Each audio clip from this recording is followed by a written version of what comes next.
रेनू अपनी कमर में दवाई लगा रही थी और उसकी सास अलका जी दनाते हुए कमरे में घुस आई और गुस्से में बोली, तुम यहाँ कमरे में बैठी क्या कर रही हो?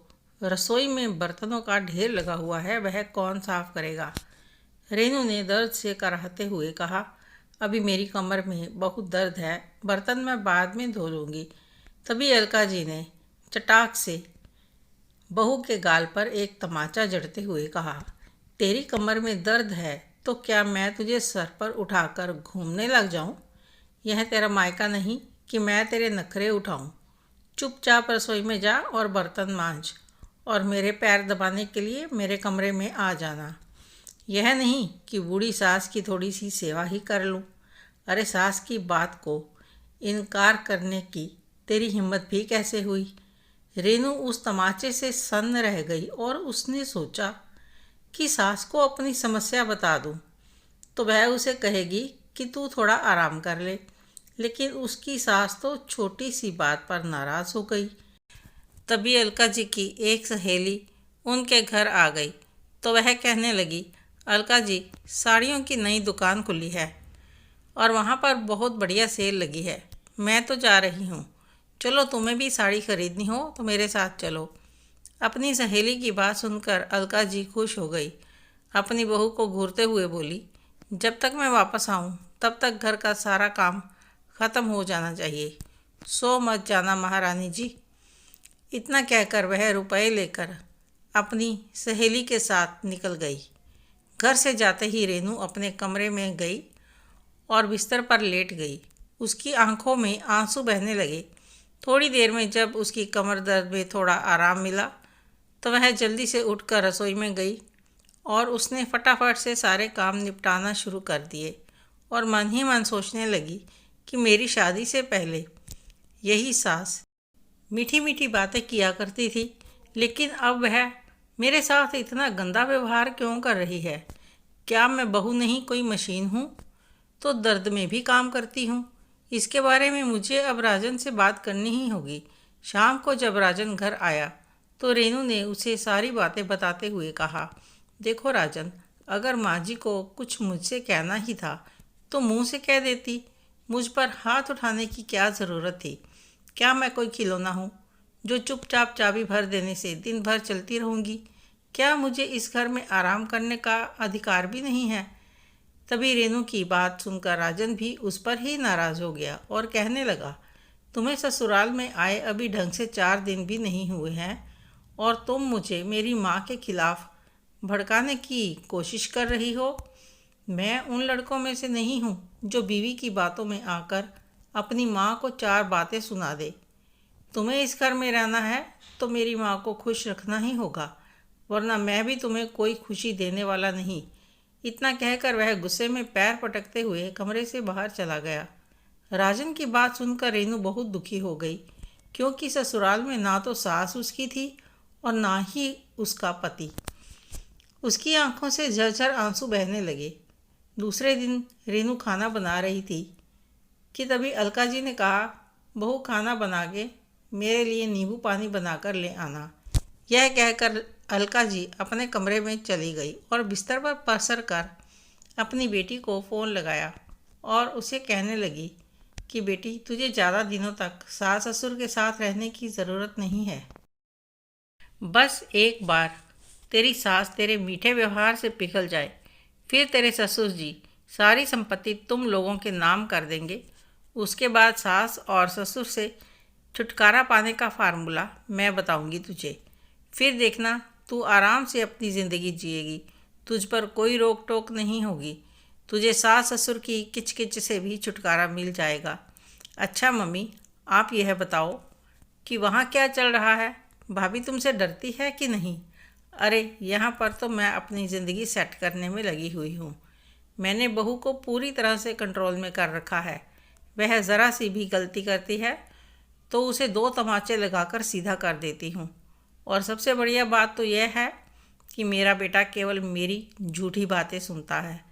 तेरी भाभी लाख सर पटक कर रह जाती है, लेकिन तेरा भाई उसकी बातों पर ध्यान नहीं देता और इसका फ़ायदा मुझे होता है। मैं जब चाहूँ जैसे चाहूँ बहू को नचा सकती हूँ। क्योंकि उसका पति भी उसका साथ कहाँ देता है। इतना कहकर वह दोनों माँ बेटी खिलखिलाकर हंस पड़ी। तभी रेनू उनके सामने आकर खड़ी हो गई। वह नींबू पानी लेकर आई थी, लेकिन उसने अपनी सास की सारी बातें सुन ली थी। इसलिए उसने गुस्से में कहा, मम्मी जी, यह तो बहुत अच्छी बात है कि आपके पास इतने सारे फार्मूले हैं, तो फिर मम्मी जी सिर्फ ननद जी को ही नहीं, मुझे भी सास से छुटकारा पाने का फार्मूला बताइए ना। रेनू की बात सुनकर अलका जी गुस्से से आग बबूला हो उठी और फ़ोन काटकर चिल्लाते हुए कहने लगी, तेरी इतनी हिम्मत कैसे हुई मुझसे ऐसी बात करने की? अरे मेरे ही घर में खड़ी होकर तुम मुझसे ही छुटकारा पाने की बात कर रही है। अलका जी की बातें सुनते ही रेनू गुस्से से बोली, क्यों नहीं मम्मी जी, अगर आपकी बेटी अपनी सास ससुर के घर में रहते हुए उनसे छुटकारा पाने के बारे में सोच सकती है, तो मैं क्यों नहीं सोच सकती हूँ? जबकि उनके सास ससुर बहुत सीधे और सरल हैं। आपकी बेटी हर दिन उन्हें कुछ ना कुछ सुनाती रहती है, लेकिन यहाँ पर तो आपने मेरा जीना हराम कर रखा है। तो फिर मैं आपसे छुटकारा पाने के बारे में क्यों नहीं सोच सकती हूँ? हाँ, मेरा पति मेरा साथ नहीं देता है, लेकिन अब मैं खुद का साथ दे सकती। इतना कहकर रेनू गुस्से में वहाँ से चली गई। अब अलका जी को समझ में नहीं आ रहा था कि बहू ने ऐसा क्यों कहा। आखिर वह अपना साथ कैसे देगी, क्योंकि बेटा राजन तो अपनी पत्नी की बातों में आएगा नहीं। फिर यह ऐसे क्यों बोल कर गई? खैर, मुझे क्या करना है, मैं इससे डरने वाली नहीं हूँ। शाम को राजन ऑफिस से आएगा तो इसकी शिकायतें परोस दूंगी और मगरमच्छ के आंसू देखकर वह पल भर में पिघल जाएगा। उसके बाद वह अपनी पत्नी की अच्छे से खबर लेगा। यह सोचकर धीरे धीरे वह अपने मन को मजबूत बनाने लगी, योजना बनाने लगी कि बेटे को क्या क्या कहकर बहू के खिलाफ भड़काना है। वह बेटे की नज़रों में बहू को बदतमीज़, गुस्सैल और झगड़ालू साबित कर देना चाहती थी। शाम को राजन जैसे ही घर आया तो अलका जी ने देखा कि उसका मूड बहुत ख़राब है। तो अलका जी खुश हो गई, क्योंकि राजन जब भी कोई ख़राब मूड में रहता था तो अलका जी अगर उसे बहू के खिलाफ भड़का देती थी तो राजन अपनी पत्नी पर और भी भड़क जाता था और 3-4 दिनों तक तो पत्नी से बात तक नहीं करता था। ऐसे में जब रेनू उसे मनाने की कोशिश करती तब अलका जी को बड़ा मज़ा आता था। उसने जल्दी से रसोई में जाकर बेटे के लिए अदरक वाली चाय बनाई और फिर उदास चेहरा लिए हुए बेटे के सामने आकर बैठ गई और कहने लगी कि देख बेटा, आजकल तेरी पत्नी कुछ ज़्यादा ही बदतमीज़ होती जा रही है। वह तो आज खुलेआम मेरे मुंह पर आकर बोल रही थी उसे मुझसे छुटकारा चाहिए। अब तुम लोग जवान हो गए हो तो क्या अपनी बूढ़ी माँ को पूछोगे ही नहीं? ठीक है बेटा, तुम लोग अपनी ज़िंदगी में खुश रहो, मैं तो अपनी ज़िंदगी जी चुकी हूँ। तुम एक काम करो बेटा, मुझे किसी वृद्धाश्रम में छोड़ दो तो मैं वहाँ सुकून से अपने जीवन के आखिरी दिन काट लूँगी। वैसे भी तुम्हारे पिताजी ने ये घर तुम्हारे नाम कर दिया था, तो मैं मजबूर और विधवा औरत अब जाऊँगी भी कहाँ। बहू तो मुझे घर से निकाल देना चाहती है। इतना कहकर वह अपने नकली आंसू बहाने लगी। अपनी माँ की बात सुनकर राजन ने गंभीर स्वर में कहा, ठीक है माँ, तुम्हारी बात भी सही है, तुमने भी अपनी ज़िंदगी जी ही ली है, तो अब हमें भी चैन से जीने दो। ये रोज़ की किचकिच मुझसे देखी नहीं जाती, इसलिए मैं आपको वृद्धाश्रम छोड़ आऊँगा। आप भी सुकून से रहना, मैं भी थोड़ा आराम से रह लूँगा। इतना कहकर वह अपना बैग उठाकर तेज़ी से अपने कमरे में चला गया। अपने बेटे का इस तरह का व्यवहार देखकर अलका जी को तो समझ में नहीं आया कि राजन ने ये क्या कह दिया। उसने तो सोचा था कि यह सब सुनकर राजन गुस्से में भड़क जाएगा और अपनी पत्नी को 2-4 बातें सुना देगा। फिर जब बहू आंसू बहाएगी तो वो उन आंसुओं का मज़ा लेगी। लेकिन आज तो राजन ने पासा ही पलट कर रख दिया था। अब तो उसे और कुछ बोलते हुए भी शर्म सी आ रही थी। उसने सोचा था कि जब वह घर छोड़कर जाने की बात करेगी तो राजन पत्नी को डांटेगा, लेकिन अब उसे राजन से बात करने का कोई सिरा नहीं मिल रहा था, क्योंकि उसने सामने से मुंह खोलकर वृद्धाश्रम जाने की बात की थी और राजन ने भी उसके इस प्रस्ताव को स्वीकार कर लिया था। ये बात उन्हें कुछ हजम नहीं हो रही थी। वह चुपचाप अपने कमरे में चली गई। उनका मन बहुत बेचैन हो रहा था। उनकी बहू रेनू भी आराम से रसोई में खाना बना रही थी। घर में शांति छाई हुई थी, लेकिन ये शांति उन्हें किसी आने वाले तूफान का संकेत दे रही थी। रात को डिनर के समय अलका जी ने सोचा कि मैं खाना खाने नहीं जाऊंगी, तब राजन जरूर मेरे पास आएगा और मेरी नाराज़गी का कारण पूछेगा। हो सकता है कि वह ऑफिस से झुंझलाया हुआ आया था, तो इसलिए उसने मुझे वृद्धाश्रम भेजने की बात कह दी होगी। ये सोचकर वह देर रात तक अपने कमरे से बाहर नहीं आई। लेकिन फिर भी राजन उन्हें बुलाने के लिए नहीं आया, तो अलका जी घबरा गई कि सचमुच उनका बेटा राजन बदल तो नहीं गया है। तभी उन्होंने बाहर झांक कर देखा तो बेटा बहू दोनों एक साथ ही बैठकर एक थाली में ही खाना खा रहे हैं। आज ये परिवर्तन कैसे हो गया, अलका जी को समझ में नहीं आ रहा था।